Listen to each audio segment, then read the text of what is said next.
अस्सलाम वालेकुम नाजरीन, मैं हूं साहिर नूनारी एसआर डिजिटल में आप सबको खुश आमदीद कहता हूं। नाजरीन, जनरल आसिम मुनीर साहब का एक बयान जो कि सामने आ गया है। जनरल आसिम मुनीर के बकौल अब पाकिस्तान तहरीक इंसाफ के चेयरमैन इमरान खान का बुरा वक्त आ गया है।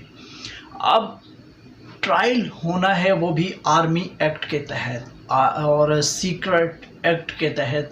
पाकिस्तान तहरीक इंसाफ का चेयरमैन कल तक जो चोर पुलिस खेल रहा था, अब अनकरीब इसी हफ्ते के अंदर गिरफ़्तार होने के ख़दशात हैं। इमरान खान को जब गिरफ़्तार किया जाएगा तो फिर इमरान खान के ऊपर ट्रायल चलाया जाएगा सीक्रेट एक्ट के तहत, यानी आर्मी अदालतों में इमरान खान साहब का केस चलेगा, जिसमें वाज़ेह पैगाम है जनरल आसिम मुनीर साहब का कि अगर इन दहशत गर्दों के साथ किसी ने हिमायत करने की कोशिश की या फिर किसी ने मदद करने की कोशिश की, किसी ने आर्मी अदालतों के साथ मुदाखलत करने की कोशिश की, तो उनके साथ भी सख्ती से पेश आना पड़ेगा।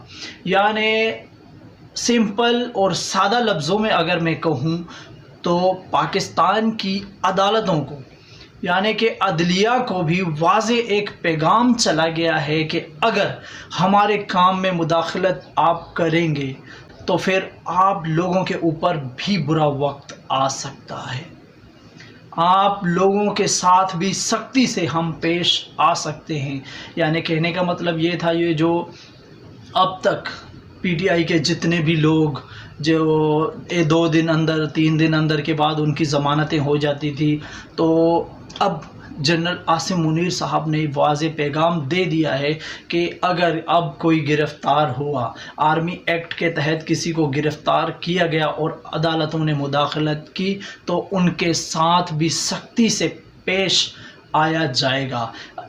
यानी कि अब किसी भी तरह से कोई भी चांस नहीं है कि खान साहब को कोई वाज़ेह और कोई सेफ रास्ता दिया जाए।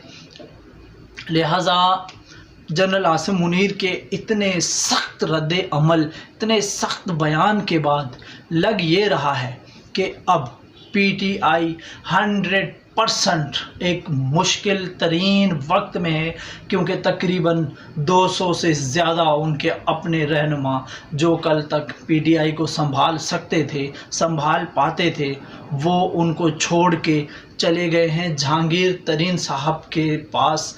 फवाद चौधरी, इमरान इस्माइल और बहुत सारे और भी कुछ, फिरदौस आशिक अवान भी इस वक्त, अब तक जब तक आप लोग मुझे देख रहे हैं, इससे तकरीबन 2 घंटे पहले फिरदौस आशिक अवान, फवाद चौधरी और इमरान इस्माइल साहब की भी जहांगीर तरीन से मुलाकात हो गई है। और आज हो सकता है कि जहांगीर तरीन साहब अपनी पार्टी का नाम अनाउंस कर दे।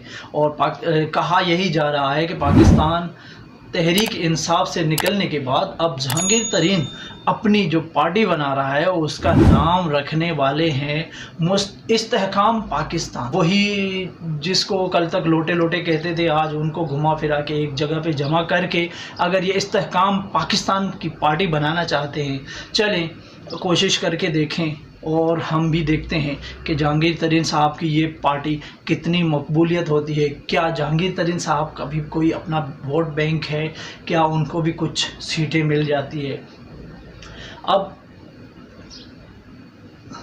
बात पीटीआई की है, पीटीआई चेयरमैन साहब की है, तो पीटीआई की सियासत तकरीबन 90% तक ख़त्म होती हुई नज़र आ रही है।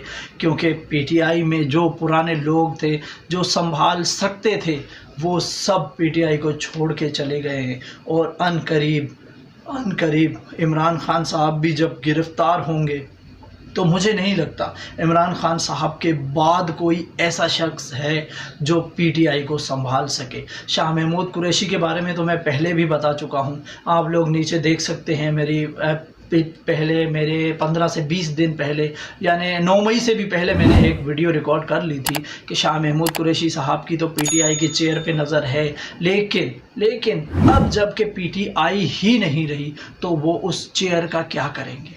اب شاہ محمود قریشی کے بھی ادھر ادھر رابطے شروع ہو گئے ہیں۔ کچھ لوگ کہہ رہے ہیں کہ شاہ محمود قریشی صاحب شاید پاکستان پیپلز پارٹی جوائن کر لے، کچھ لوگ کہہ رہے ہیں کہ نہیں، ایسا نہیں ہے، شاہ محمود قریشی صاحب بھی چند لوگوں کو اپنے ساتھ ملا کے پی ٹی آئی ہی چلائیں گے۔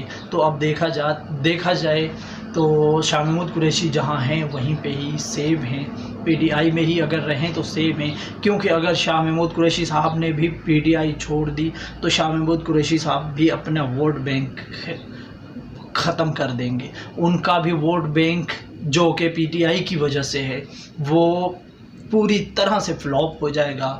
اب دیکھنا یہ ہے کہ الیکشن ہوتے بھی ہیں یا نہیں، کیونکہ ناظرین کل آپ لوگوں نے سنا ہے زرداری صاحب کا ایک ہی بیان۔ لوگ ویسے بھی کہتے ہیں نا ایک زرداری سب پہ بھاری، لیکن آج زرداری صاحب نے بتا دیا کہ واقعی ایک زرداری سب پہ بھاری ہے، اور زرداری صاحب نے بتا دیا کہ جب تک میں نہیں کہوں گا الیکشن نہیں ہوں گے، یعنی کوئی ادارہ الیکشن نہیں کروا سکتا۔ الیکشن کمیشن کو بھی پیچھے چھوڑ دیا، اور زرداری صاحب نے کہا ہے کہ جب تک میں نہیں چاہتا الیکشن نہیں ہوں گے۔ تو پھر اب دیکھتے ہیں کب الیکشن زرداری صاحب کب الیکشن کرواتے ہیں، اور پھر اگلی الیکشن میں کون آتا ہے، کیونکہ زرداری صاحب نے اشارتاً اپنے کارکنان، اپنے جو جیالے ہیں ان سے کہہ دیا ہے کہ صبر کرے، صبر کا پھل میٹھا ہوتا ہے، یعنی کہ اگلی باری پھر زرداری۔ اب تک کے لیے اتنا ہی، ملتے ہیں اگلی ویڈیو میں، تب تک کے لیے ساحر نوناری کو دیجیے اجازت۔ اللہ حافظ۔ پاکستان پائندہ باد۔